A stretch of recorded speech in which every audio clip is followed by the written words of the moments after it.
हम स्पेशली देखने वाले हैं वो है आपका पौधे और जंतुओं का संरक्षण को देखेंगे। और ये क्लास 8 की एनसीईआरटी है। आपका चैप्टर कौन सा है? तो 5 चैप्टर जो है वो आप देख सकते हैं यहाँ पे देखिए क्या बोला जा रहा है, पौधे और जंतुओं का संरक्षण रखने का बात किया जा रहा है। तो चलिए देख लेते हैं इसमें। यहाँ पे क्या बोला जा रहा है कि हमने देखा है कि कक्षा 7 में जो बूजो पहेली ने प्रोफेसर अहमद और टीबू के साथ वन भ्रमण किया था, ठीक है। वह अपने सहपाठियों के साथ क्या करते हैं, अपने अनुभव को बांटने के लिए बहुत उत्सुक थे और कक्षा के दूसरे सहपाठी भी अपने अपने अनुभव बांटने के लिए अत्यंत उत्सुक थे, ठीक है। क्योंकि उनमें से कुछ भरतपुर अभयारण्य का भ्रमण कर रहे थे और कुछ ने क्या किया था, तो आपका जो आसाम का काजीरंगा नेशनल पार्क है वहाँ पे वो जाते हैं, ठीक है। लोकचाऊ जो था वो लोकचाऊ वन्यजीव जंतु अभयारण्य जो है, उसके अलावा जो आप देख लोकचाऊ वन्यजीव अभयारण्य है, उसके अलावा है आपका ग्रेट निकोबार बायोस्फीयर भी है, ठीक है। यहाँ पे देखिए क्या बोला जा रहा है, बृहद निकोबार जैवमंडल संरक्षित क्षेत्र है, उसके अलावा बाघ संरक्षित क्षेत्र इत्यादि के बारे में सुना था, ठीक है। तो यहाँ पे उसके द्वारा ये सब चीज़ें किया जा रहा है, ठीक है। यहाँ पे देखिए क्या होता है, राष्ट्रीय उद्यान क्या होता है, वन्य जीव जंतु अभयारण्य क्या होता है, जैवमंडल संरक्षित क्षेत्रों का बनाने का क्या उद्देश्य है, ठीक है। चलिए देख लेते हैं यहाँ पे क्या बोला जा रहा है। तो कहा जा रहा है कि वनोन्मूलन एवं इसके कारण जो होते हैं, तो देखिए क्या होता है कि हमारे पृथ्वी पर नाना प्रकार के पौधे या जंतु पाए जाते हैं। ये मानव जाति के अस्तित्व और भली प्रकार से रहने के लिए आवश्यक है। आज इन जीवों के अस्तित्व के लिए वनोन्मूलन एक जो है बहुत बड़ा खतरा बन गया है, ठीक है। हम जानते हैं कि वनोन्मूलन का अर्थ क्या होता है। तो वनों को समाप्त करने पर जो है वो प्राप्त भूमि का अन्य कार्यों में जो है उपयोग करना होता है। वनों को समाप्त करने पर प्राप्त भूमि का अन्य कार्यों में हम लोग क्या करते हैं, उसका यूज़ करते हैं। वन में वृक्षों की कटाई निम्न उद्देश्यों से की जाती है। क्यों की जाती है, तो चलिए देख लेते हैं। तो यहाँ पे देखिए क्या, यहाँ पे वनोन्मूलन को देख लेते हैं। यहाँ पे क्या, तो वनों को समाप्त करने पर क्या होता है कि भूमि का अन्य कार्यों में जो है उपयोग किया जाता है। आपका यहाँ पे उद्देश्य है कि किस किस कार्यों में किया जा सकता है। कार्यों के लिए जो भूमि प्राप्त करना होता है, घरों और कारखाने का निर्माण किया जाता है। उसके अलावा वो जो लकड़ी मिलती है तो वहाँ से फर्नीचर बनाने और लकड़ी का ईंधन के रूप में जो है उपयोग किया जाता है, ठीक है। यहाँ देख सकते हैं, यहाँ पे बताया जा रहा है कि दावानल जो है वो आपका एवं भीषण सूखा भी वनोन्मूलन के कुछ प्राकृतिक कारक है। यानी आपका जंगल में आग लगना और सूखा भी क्या होता है, वनोन्मूलन का जो है एक प्राकृतिक कारक है, ठीक है, याद रखिएगा। उसके अलावा देखिए वनोन्मूलन के क्या परिणाम हो सकते हैं, यहाँ पे बोला जा रहा है। तो वनोन्मूलन से क्या क्या परिणाम होते हैं, तो वनोन्मूलन के परिणाम याद रखने का प्रयास किया गया है। उन्हें प्रेरित किया कि आपका जो बच्चे जो हैं वो वनोन्मूलन से पृथ्वी पर ताप और प्रदूषण के स्तर में क्या होता है, अगर वन जो है ख़त्म होंगे तो क्या होगा, ताप और प्रदूषण भी जो होगा वो बढ़ेगा। उसके अलावा वायुमंडल में कार्बन डाइऑक्साइड यानी CO2 का मात्रा क्या होगा, आपका बढ़ेगा। भौम जल स्तर का भी निम्नीकरण हो जाता है। उन्हें पता है कि वनोन्मूलन से प्राकृतिक संतुलन भी प्रभावित होता है, ठीक है। प्रोफेसर अहमद ने उन्हें बताया कि यहाँ पे बोला जा रहा है कि प्रोफेसर अहमद ने उन्हें बताया कि यदि वृक्षों की इसी तरह अनवरत कटाई चलती है तो क्या होता है, रही तो वर्षा एवं बोला जा रहा है कि वर्षा एवं भूमि की उर्वरता में कमी आ जाएगी, ठीक है। यहाँ पे देखिए क्या होता है कि यहाँ पे वनोन्मूलन की ओर जहाँ वर्षा में कमी आती है तो दूसरी ओर बाढ़ आना कैसे संभव हो सकता है, यहाँ पे जो बताया जा रहा है जो ये बच्चे हैं बूझो और पहेली के द्वारा, ठीक है। यहाँ पे क्या बोला जा रहा है कि आपका क्या होता है कि वर्षा भूमि की उर्वरता में भी कमी आ जाएगी। इसके अतिरिक्त बाढ़ और सूखे जैसे प्राकृतिक आपदाओं की संभावना भी क्या होगी, बढ़ जाएगी। याद कीजिए कि प्रकाश संश्लेषण की क्रिया में जो है पौधों को भोजन बनाने के लिए CO2 की आवश्यकता होती है। कम वृक्षों का अर्थ है कि आपका कार्बन डाइऑक्साइड के उपयोग में कमी आना, जिससे क्या होता है कि वायुमंडल में इसकी मात्रा क्या होती है, बढ़ जाती है, ठीक है। क्योंकि कार्बन डाइऑक्साइड पृथ्वी पर उत्सर्जित उष्मीय विकिरणों का प्रग्रहण कर लेती है, अतः इसकी मात्रा में वृद्धि के परिणाम स्वरूप क्या होता है कि विश्व उष्ण होता है। पृथ्वी के ताप में क्या होता है, वृद्धि के जल चक्र का संतुलन बिगड़ता है और वर्षा दर में क्या होती है, तो कमी आती है, ठीक है। और क्या होता है कि आपका सूखा भी पड़ता है, ठीक है। वर्षा अगर कम होगा तो सूखा पड़ेगा ही। यहाँ पे देखिए क्या बोला जा रहा है, तो कहा जा रहा है कि मृदा के गुणों में परिवर्तन आने का जो मुख्य कारण है वनोन्मूलन है। ठीक है, मृदा का जो गुण में परिवर्तन हम देखने को मिला गया है तो वो वन के खत्म होने से ही देखने को मिल रहा है। ठीक है, किसी क्षेत्र की मृदा के भौतिक गुणों पर जो है वृक्षारोपण और वनस्पति का प्रभाव पड़ता है।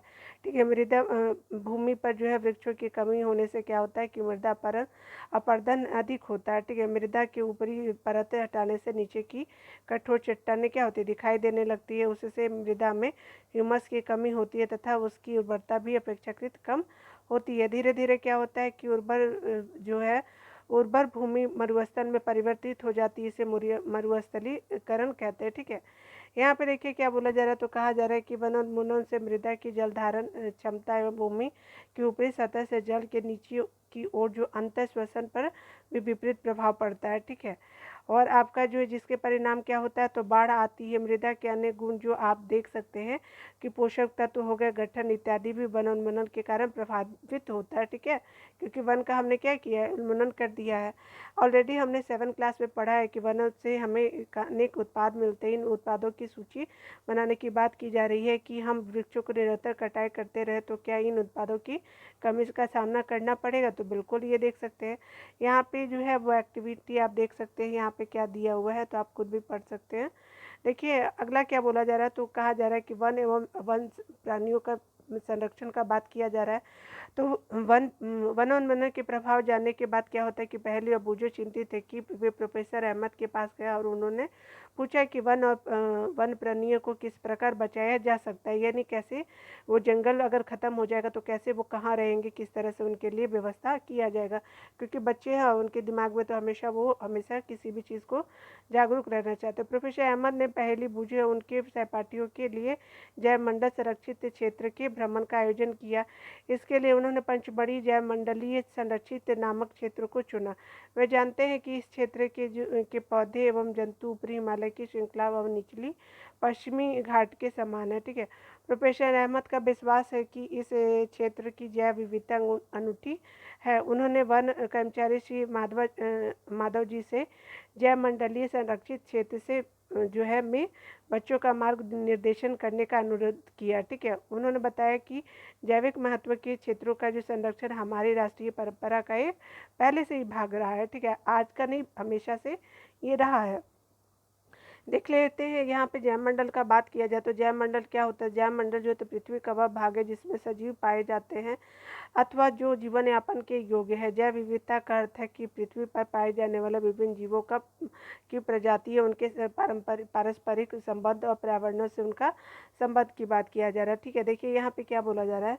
माधव जी ने बच्चों को समझाया कि हमारे व्यक्तिगत प्रयासों और समाज के प्रयासों के अतिरिक्त सरकारी एजेंसियां भी वनों और जंतुओं की सुरक्षा क्या करती है, कार्य करती है। सुरक्षा के लिए बहुत सारे जो वाइल्ड लाइफ सेंचुरी बनाए जाते हैं। सरकार इनकी सुरक्षा संरक्षण हेतु नियम भी बनाती है, विधियाँ और नीतियाँ बनाती है। वन्य जंतु अभयारण्य बनाते हैं, राष्ट्रीय उद्यान, जैव मंडल, संरक्षित क्षेत्र इत्यादि पौधे और जंतुओं के लिए संरक्षित और सुरक्षित क्षेत्र होते हैं। ठीक है, यहाँ पे देखिए क्या होता है, वनस्पति जगत या वन्य जीव अभयारण्य क्या होता है। तो देखिए क्या होता है कि वनस्पति जाति यानी वनस्पति और प्राणी जाति यानी प्राणी जो होते हैं, ठीक है, उसके अलावा उनके आवासों के संरक्षण हेतु जो है संरक्षित क्षेत्र चिन्हित किए गए हैं। ठीक है, क्या होता है कि उनको बोलते हैं वन्य जीव अभयारण्य। ठीक है, वहाँ पे वन्य भी और जीव भी है, राष्ट्रीय उद्यान भी है और जैव मंडल आरक्षित क्षेत्र कहते हैं। ठीक है, वृक्षारोपण हो गया, कृषि चारागाह, वृक्षों की कटाई या हो गई। उसके अलावा शिकार खाद्य प्राप्त करने हेतु जो है वो शिकार इन क्षेत्रों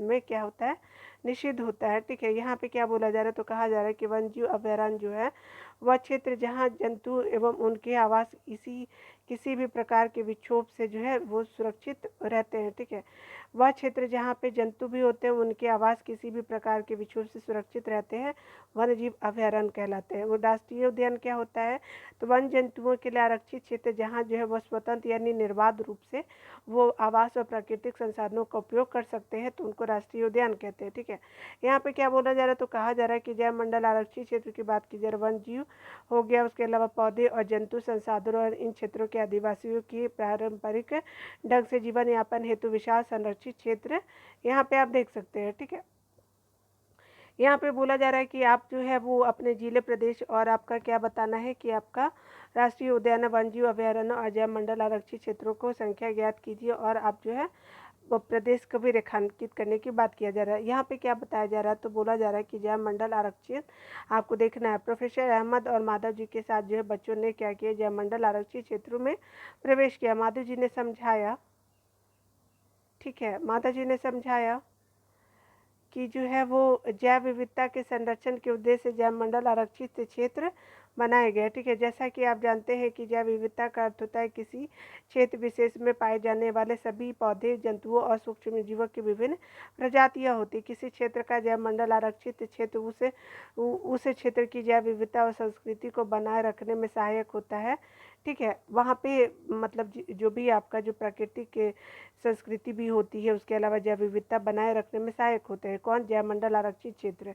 किसी जैव मंडल आरक्षित क्षेत्र के अंतर्गत जो होते हैं अन्य संरक्षित क्षेत्र भी हो सकते हैं। ठीक है, पंचमढ़ी आपका जैव मंडल आरक्षित क्षेत्र में सतपुड़ा नामक एक राष्ट्रीय उद्यान है। बोरी और पंचमढ़ी नामक 2 वन्य जीव जंतु आपका जीव बोरी और पंचमढ़ी जो है नामक 2 क्या है, तो वन्य जंतु अभयारण्य भी आते हैं। ठीक है, ये क्या है, तो सतपुड़ा के अंतर्गत। ठीक है, देखिए क्या होता है कि आपको बताना है कि यहाँ पे आपको संरक्षित क्षेत्र, जिले का नाम, प्रदेश और देश बताना है और उसके राष्ट्रीय उद्यान बताना है तीनों में। उसके अलावा वन्य जीव तीनों में बताना है और आपका जैव मंडल आरक्षित तीनों में आपको बताना है कि कौन कौन से एरिया। ठीक है, देखिए क्या होता है कि यहाँ पे क्या है, तो यहाँ पे देख रहे हैं कि यहाँ पे पंचमढ़ी अभयारण्य, पिपरिया को है, पनार पानी गेट है, पंचमढ़ी है, नीमगन है, सतपुड़ा राष्ट्रीय उद्यान है, उसके अलावा चूर्ण है, बोरी अभयारण्य है, धैन है, बोरी है, संरक्षित क्षेत्र आप इस तरह से देख सकते हैं। ठीक है, यहाँ पे क्या बोला जा रहा है, तो कहा जा रहा है कि आप देख सकते हैं कि आपके अपने मित्र में जैव विविधता को विक्षोभित करने के सूची बनाइए। यहाँ पे जो है वो एक्टिविटी के लिए यहाँ पे बोला जा रहा है। चलिए अंदर में हम लोग देख लेते हैं। यहाँ पे क्या बोला जा रहा है, कहा जा रहा है कि जैव पौधे, पेड़ पौधे जो होते हैं वो एवं जीव जंतु के बारे में बात किया जा रहा है। ठीक है, बच्चों में भ्रमण करते समय जैव मंडल आरक्षित क्षेत्र की हरियाली संपदा की प्रशंसा की है। ठीक है, बच्चों ने भ्रमण करते हुए जैव मंडल आरक्षित क्षेत्र की हरियाली संपदा की प्रशंसा की। वे लंबे लंबे सागौन के वृक्ष और वन्य प्राणियों को देखकर प्रसन्न थे। ठीक है, यहाँ पे देख सकते हैं आप। ठीक है, उसके अलावा यहाँ पे देखिए, यहाँ पे जो भी जिस चीज़ें आप देख रहे हैं जानवरों को। ठीक है, उसके अलावा आपका क्या, तो आपका जंगली कुत्ता है, चीतल है, आपका भेड़िया है, तेंदुआ है, फर्न है, जामुन का पेड़ आप देख सकते हैं यहाँ पे। ठीक है, यहाँ पे देखते हैं ऊपर में हम लोग जो है, यहाँ पे क्या बोला जा रहा है, तो कहा जा रहा है पहेली ने अचानक एक खरगोश देखा और उसे पकड़ने का प्रयास किया। वह उसके पीछे दौड़ने लगी। प्रोफेसर अहमद ने उसे रोका। उन्होंने समझाया कि जंतु अपने आवास में प्रसन्न रहते हैं, हमें उनको परेशान नहीं करना चाहिए। माता जी ने समझाया कि कुछ जंतु और पौधे एक क्षेत्र विशेष में पाए जाते हैं। किसी विशेष क्षेत्र में पाए जाने वाले पेड़ पौधे उस क्षेत्र के वनस्पति जात एवं प्राणी जात कहलाते हैं। ठीक है, यानी प्राणी जात क्या होता है, तो जीव जंतु जो होते हैं वो प्राणी जात होते हैं। ठीक है, चलिए यहाँ पे देख लेते हैं। यहाँ पे क्या बोला जा रहा है, तो कहा जा रहा है कि साल, सागौन, आम, जामुन, सिल्वर फर्न, अर्जुन इत्यादि वनस्पति जात है तथा चिंकारा जो होता है वो नील गाय भी हो गया, वर्किंग चीतल हो गया, वर्किंग आपका बार्किंग हिरन हो गया, चीतल नहीं, बार्किंग जो हिरन होता है वो, चीतल, तेंदुआ, जंगली कुत्ते, भेड़िया इत्यादि पंचमढ़ी जैव मंडल आरक्षित क्षेत्र के प्राणी जाते हैं। ठीक है, ये वाला एरिया को आप देख सकते हैं। ठीक है, चलिए यहाँ पे क्या बोला जा रहा है, तो कहा जा रहा है कि आपको ध्यान रखने की बात है कि विशेष क्षेत्रीय प्रजाति की बात की जा रही है। ठीक है, बच्चे शीघ्र ही शांतिपूर्वक जो है गहरे वन में प्रविष्ट हो गए हैं और बच्चे एक विशालकाय जो है गिलहरी को देखकर के अचंभित रह गए। ठीक है, क्योंकि गिलहरी काफ़ी बड़ी थी। ठीक है, इसमें बोला जा रहा है क्या कि इस गिलहरी की एक लंबी फरदार जो है पूछे है, वे इसके विषय में जानने के लिए बहुत उत्सुक है। ठीक है, माधव जी ने बताया कि उसे विशाल गिलहरी कहते हैं और यहाँ जो है और यहाँ की विशेष जो है क्षेत्रीय स्पीसीज है। ठीक है, यहाँ की जो माता जी के द्वारा ऐसा गिलहरी के बारे में बताया जाता है बच्चों को। यहाँ पे बोला जा रहा है कि पौधे जंतुओं की वह स्पीसीज है जो किसी विशेष क्षेत्र में विशिष्ट रूप में पाई जाती है, उसे विशेष क्षेत्रीय स्पीसीज कहते हैं। ठीक है, ये किसी अन्य क्षेत्र में प्राकृतिक रूप से नहीं पाई जाती है। ठीक है, किसी विशेष क्षेत्र का पौधा एवं जंतु किसी विशेष क्षेत्र, राज्य या देश की विशेष श्रेणी को हो सकते हैं, ठीक है, विशेष श्रेणी में आपको देखने को भी मिलेगा, ठीक है। यहाँ पे क्या बोला जा रहा है, तो कहा जा रहा है कि माधव जी ने पंचमढ़ी जैव मंडल आरक्षित क्षेत्र में जो है स्थित साल और जंगली आम उसके के नाम को जो है आप देख सकते हैं। यहाँ पे पूरा जो आपका जंगली आम का पेड़ है, जंगलों में जो हो रहा है, ठीक है। यहाँ पे बोला जा रहा है कि मैंने सुना है कि कुछ जो है वो विशेष क्षेत्रीय स्पीशीज विलुप्त हो चुकी हैं, क्या यह सच है? तो देखिए यहाँ पे क्या है, दिखाकर जो बोला जा रहा है कि विशेष क्षेत्रीय वनस्पति जगत का उदाहरण दिया गया है। विशन हो गया, भारतीय विशाल गिलहरी हो गया तथा उड़ने वाली गिलहरी इस क्षेत्र के विशेष क्षेत्रीय प्राणी है। प्रोफेसर अहमद ने बताया कि उनके आवास के नष्ट होने बढ़ती हुई आपकी जनसंख्या उन्हें स्पीसीज के प्रवेश से विशेष जो होते हैं वो क्षेत्रीय स्पीसीज के प्राकृतिक आवास पर प्रभाव पड़ता और तथा उनके अस्तित्व को भी खतरा हो सकता है, ठीक है। आप इस तरह से आप देख सकते हैं आपकी विशाल गिलहरी जो है बड़ी वाली, ठीक है। देखिए यहाँ पे जो दे रहा है, देखिए यहाँ पे क्या बोला जा रहा है, तो कहा जा रहा है कि स्पीसीज जो होती हैं जीवों की समष्टि का एक क्या होता है, समूह होता है। समष्टि का स्पीसीज जीवों की समष्टि का एक समूह होता है जो एक दूसरे से अंतर्जनन करने में सक्षम होता है। इसका अर्थ है कि एक जाति के सदस्य केवल अपनी जाति के सदस्यों के साथ अन्य जाति के सदस्यों को छोड़कर जनन सक्षम आपके जनन क्षम संतान उत्पन्न कर सकते हैं। एक जाति के सदस्यों में समान लक्षण जो पाए जाते हैं, ठीक है। यहाँ पे क्या देखिए बोला जा रहा है, तो कहा जा रहा है कि वन्य जीव अभयारण्य के बारे में पढ़ लीजिए। शीघ्र ही पहले ने एक बोर्ड बनाया और लिखा कि पंचमढ़ी जो है वन्य जीव अभयारण्य के बारे में यहाँ पे बताया गया, ठीक है। प्रोफेसर अहमद ने बताया कि आरक्षित वनों की तरह ही कुछ ऐसे वन हैं जहाँ वन प्राणी यानी जंतु सुरक्षित एवं संरक्षित होते हैं। इन्हें क्या कहते हैं, वन्य प्राणी अभयारण्य कहते हैं। माधव जी पुनः बताते हैं कि वन अभयारण्य वह स्थान है जहाँ प्राणियों एवं जंतुओं को मारना और शिकार करना अथवा पकड़ना जो है तो पुनः निषिद्ध एवं दंडनीय है, ठीक है। वन्य जीव अभयारण्य में ये लोगों को मारना जो होता है पाबंदित है, ठीक है। ये मार नहीं सकते जो वहाँ के मतलब उस वन्य जीव क्षेत्र में रहते हैं। कुछ महत्वपूर्ण संकटपन्न वन्य जंतु जैसे कि काले हो गए, काले हिरन हो गए, श्वेत आंखों वाले जो होते हैं हिरन हो गए, हाथी, आपके सुनारी बिल्ली हो गई, गुलाबी सिर वाले बतख भी होते हैं, सोचिए पिंक हेडेड जो बतख है वो, घड़ियाल, मगरमच्छ, कच्छ मगरमच्छ, अजगर, गेंडा इत्यादि जो है हमारे वन्यजीव अभयारण्यों में सुरक्षित और संरक्षित है, ठीक है। भारतीय अभयारण्यों में अनूठे दृश्य भूमि, बड़े समतल वन और पहाड़ी वन और बड़ी नदियों के डेल्टा की झाड़ी भूमि अथवा बुशलैंड है, ठीक है। यहाँ पे देख सकते हैं, यहाँ पे क्या बोला जा रहा है, ये अफसोस की बात है कि संरक्षित वन भी जीवों के लिए सुरक्षित नहीं रहे क्योंकि इनके आसपास के क्षेत्रों में रहने वाले लोग उनको उनका या फिर वनों का अतिक्रमण करके नष्ट कर देते हैं, ठीक है। यहाँ पे यही बताया जा रहा है। बच्चों की प्राणी उद्यान जो है चिड़ियाघर भ्रमण की बातें ताज़ा करने को कहा जाता है। उन्हें स्मरण है कि प्राणी उद्यान भी वह क्षेत्र है जहाँ हम प्राणियों जंतुओं का संरक्षण करते हैं, प्राणी यानी जंतुओं का संरक्षण करते हैं। यहाँ पे बोला जा रहा है कि चिड़ियाघर और वन अभयारण्य में क्या अंतर है आपको बताना है, ठीक है। चलिए हम लोग यहाँ पे देखते हैं ऊपर में।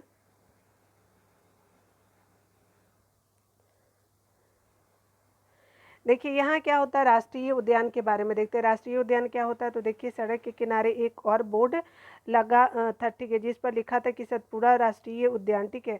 बच्चे अब वहाँ जाने के लिए उत्सुक थे, ठीक है। माधव जी ने उन्हें बताया कि यह जो है विशाल आरक्षित क्षेत्र है तथा पर्यावरण के संपूर्ण संगठकों का जो संरक्षण करने में पर्याप्त है, ठीक है।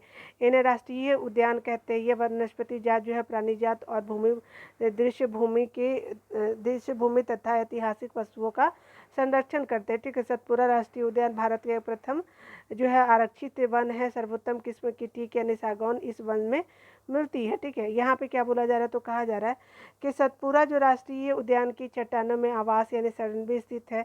यह इन वनों में मनुष्य की गतिविधियों के प्रागैतिहासिक प्रमाण है, जिसमें क्या हमें आदि मानव के जीवन यापन के बारे में क्या होता है पता चलता है। चट्टानों के इन मानव आवासों में कुछ पेंटिंग कलाकृतियाँ भी मिलती है, ठीक है। पंचमढ़ी जय मंडल आरक्षित क्षेत्र हो गया, 55 चट्टान आवास की पहचान की जा चुकी है।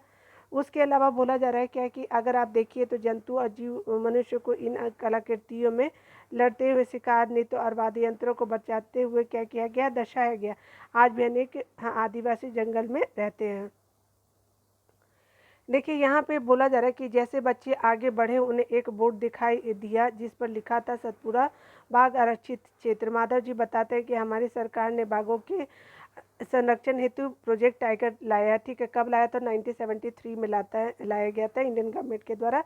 और प्रोजेक्ट हाथी कब था? तो हाथी के लिए जो प्रोजेक्ट लाया गया था वो 1992 में लाया जाता है। इंडियन गवर्नमेंट ये दोनों प्रोजेक्ट को लेके आती है। ठीक है,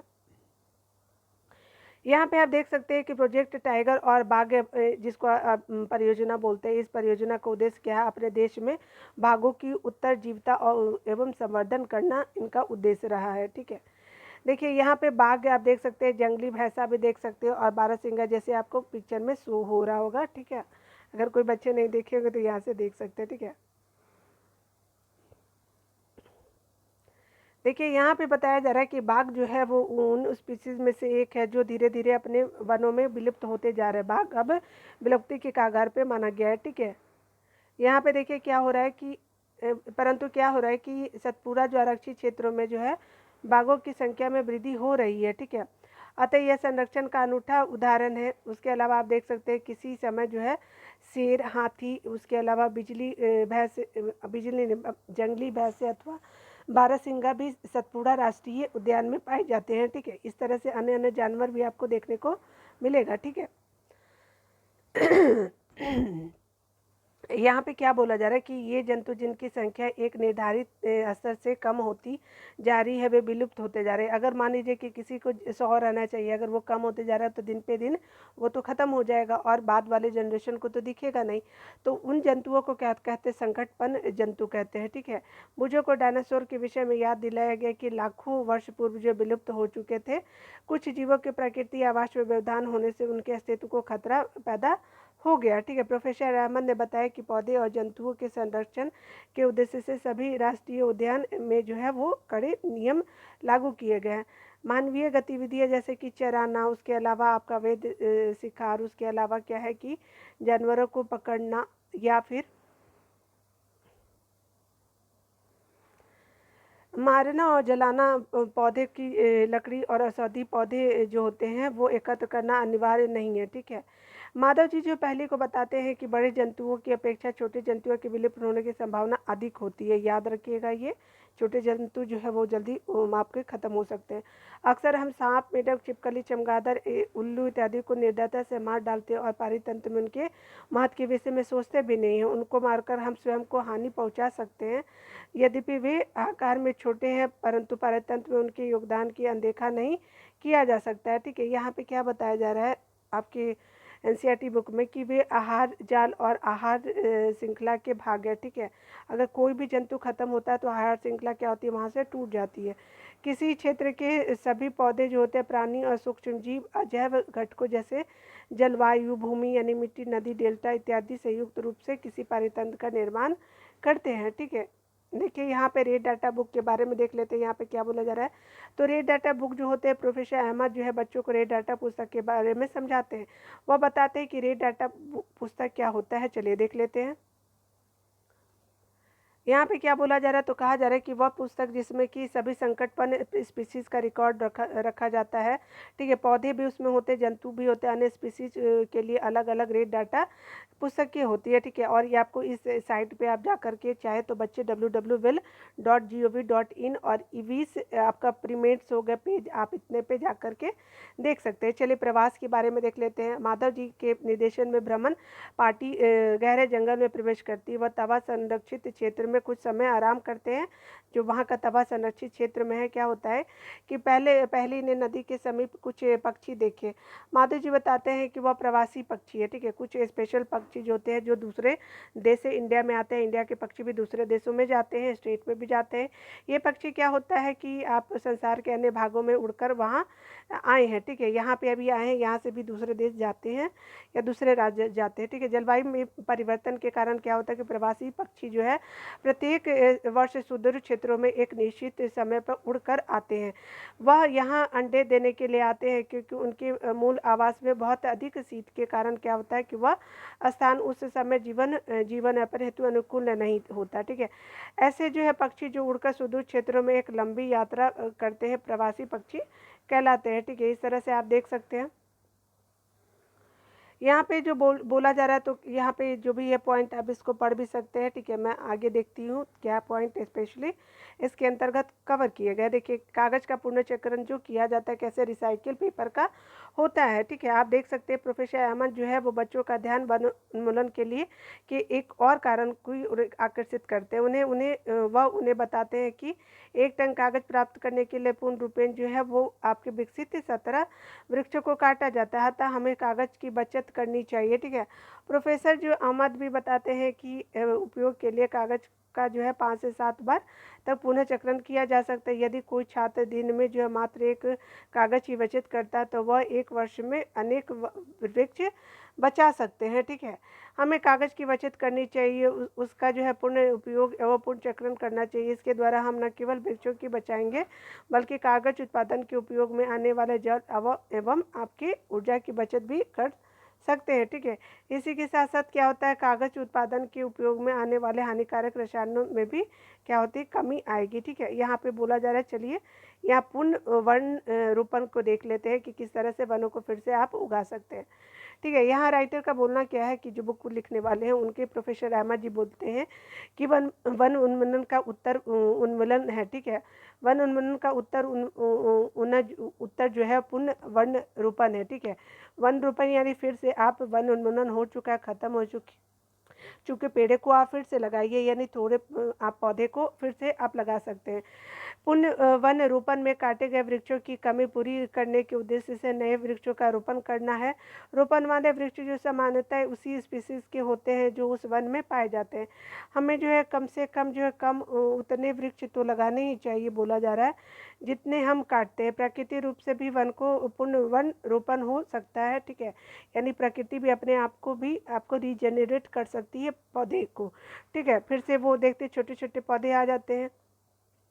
यदि वन उन्मूलित क्षेत्र को आबादित छोड़ दिया जाए तो वह क्या होगा, स्वतः पुनः स्थापित हो जाता है। प्रकृति पूर्ण वन में मानव गतिविधियों का कोई स्थान नहीं है। हम अपने वनों को अब तक जो है बहुत अधिक नष्ट कर चुके हैं, ठीक है। काफ़ी हम नष्ट कर चुके हैं। यदि हमें अगली पीढ़ी के लिए हरी संपदा बनाए रखनी है तो अधिक वनोन्मूलन में जो है वो आपको एकमात्र विकल्प है, ठीक है। यानी आपको ज़्यादा से ज़्यादा पेड़ों को लगाना चाहिए, ठीक है। यही बताया जा रहा है कि पूर्ण वन रोपण आप कैसे कर सकते हैं। प्रोफेसर अहमद ने उन्हें बताया कि वन जो है भारत वन संरक्षण अधिनियम, इस अधिनियम का उद्देश्य जो है प्राकृतिक वनों का परीक्षण और संरक्षण करना है। साथ ही साथ ऐसे उपाय भी करना जिसमें कि वन में और उनके समीप रहने वाले जो आपके क्या है,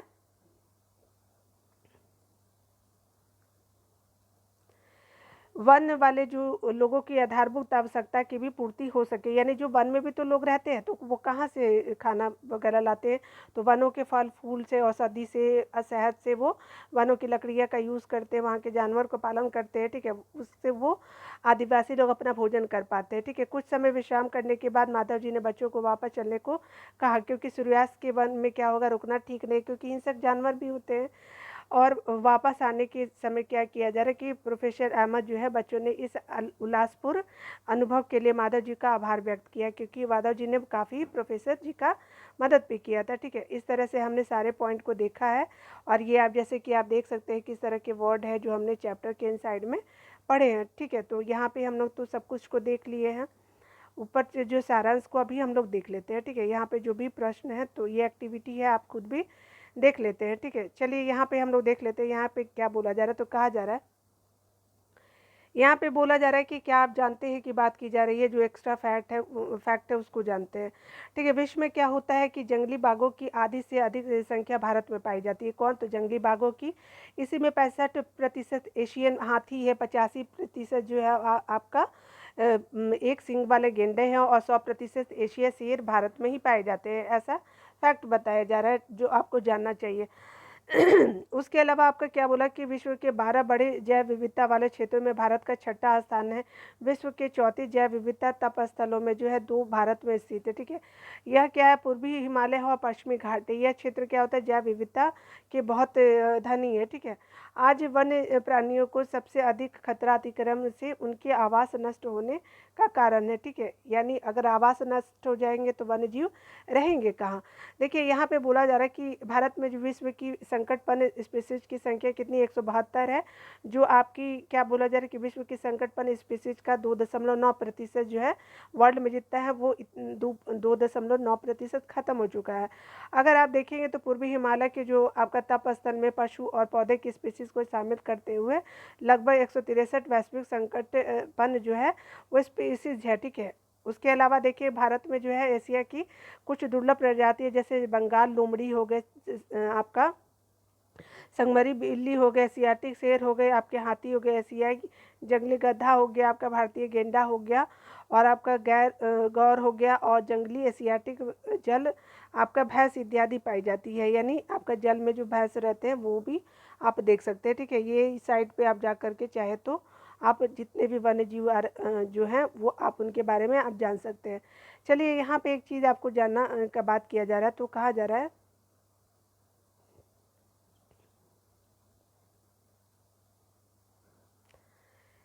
यहाँ पे एक चीज़ बहुत ही फैक्ट इम्पॉर्टेंट मेरे को लग रहा है, तो ये देख लीजिए। यहाँ पे जो है वो आपका देखिए कर्नाटक सरकार ने प्रोजेक्ट हाथी नामक परियोजना के लिए एशियन हाथी की सुरक्षा हेतु प्रारंभ किया। तो कहाँ पे किया गया, कर्नाटक सरकार ने प्रोजेक्ट हाथी को लाया है, ठीक है। चलिए ऊपर हम लोग देख लेते हैं।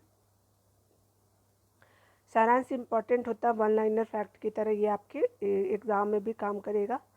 देखिए यहाँ पे क्या बोला जा रहा है, तो कहा जा रहा है कि आप देख सकते हैं कि वन्यजीव अभयारण्य जो होते हैं, राष्ट्रीय उद्यान और जैव मंडल आरक्षित क्षेत्र ऐसे क्षेत्र जो वन और प्राणियों का संरक्षण और परीक्षण हेतु बने हैं, ठीक है। जैव विविधता का अर्थ है किसी विशिष्ट क्षेत्र में पाए जाने वाले सजीवों की विभिन्न किस्में होती हैं।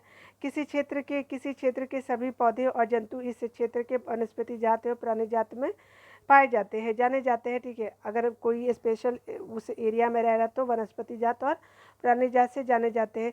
विशेष क्षेत्र जो होते हैं स्पीसीज किसी क्षेत्र विशेष में ही पाई जाती है। संकटपन स्पीसीज वह स्पीसीज होते हैं जो विलुप्त होने के कगार पे है।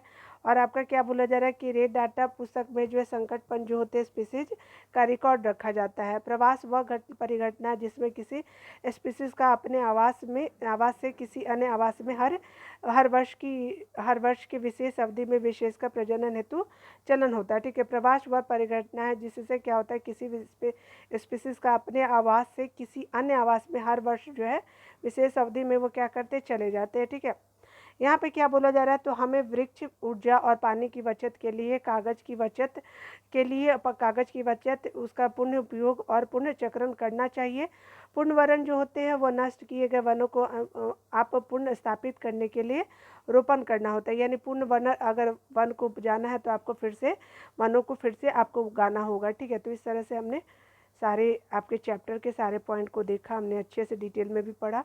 तो ये आपका चैप्टर 5 हो गया जो NCERT क्लास 8 की है, ठीक है, साइंस की सेक्शन है। तो आपका वीडियो देखने के लिए बहुत बहुत थैंक यू। मिलते हैं अगले वीडियो में, तब तक के लिए खुद का ख्याल रखिए और पढ़ते रहे, ठीक है। Take care.